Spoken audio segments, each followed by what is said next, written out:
Good day everyone. Welcome back to JBS Wiki. If you're looking for a secure way to monitor your Azure SQL database, you're in the right place. Today, we are diving into Azure Database Watcher and setting up an Azure SQL database as a SQL target using Microsoft Entra Authentication.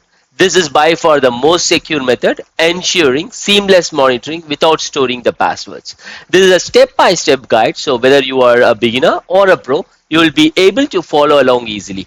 But before we begin, make sure to smash that like button and subscribe to stay updated with the latest Azure and SQL content. Let's get started.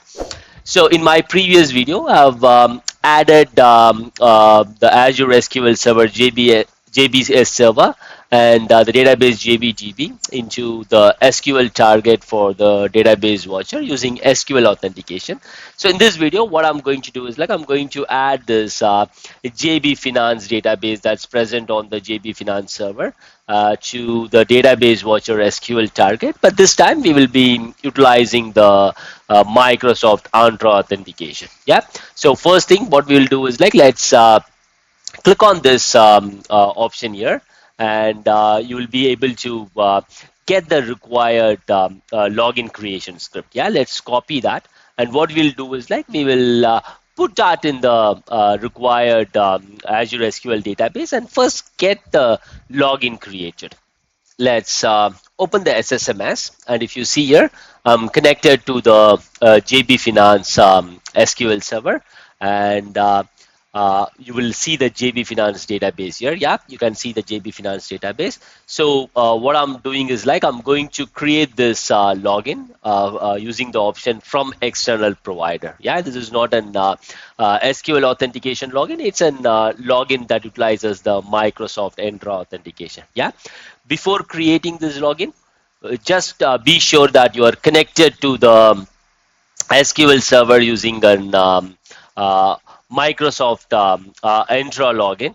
If you are connected using an SQL authenticated login, you will get an error stating you should be connected using the Microsoft Entra ID. Okay, so now I'm connected using Microsoft Entra ID. I'm going to create this particular login now. So I've executed it. Let's wait for it to get completed. So if you see here, the login is created. Now, if you look at the list of logins, you're able to see that the JB Watcher login is created. Now that this is created, what we'll do is let's head back to our Database Watcher SQL target here, and then click on Add. And let's select the resource type as SQL Database. Yeah.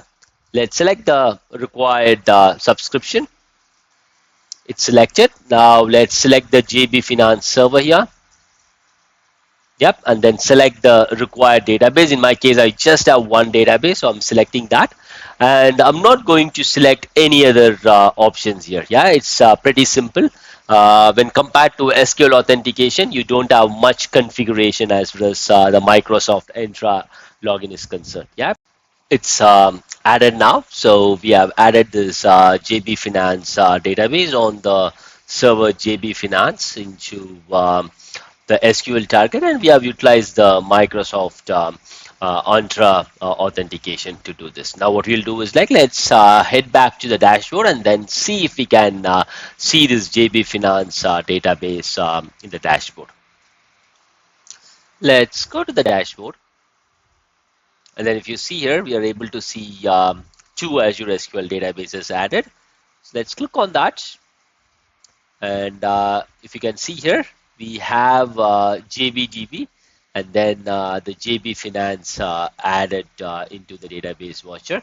We don't have any activity as of now. Yeah. So what I'll do is maybe create some activity on this particular instance and then try looking at the data again. So the recap is what we have done. We have added this JB Finance Azure SQL database onto the database watcher using Microsoft Entra Authentication.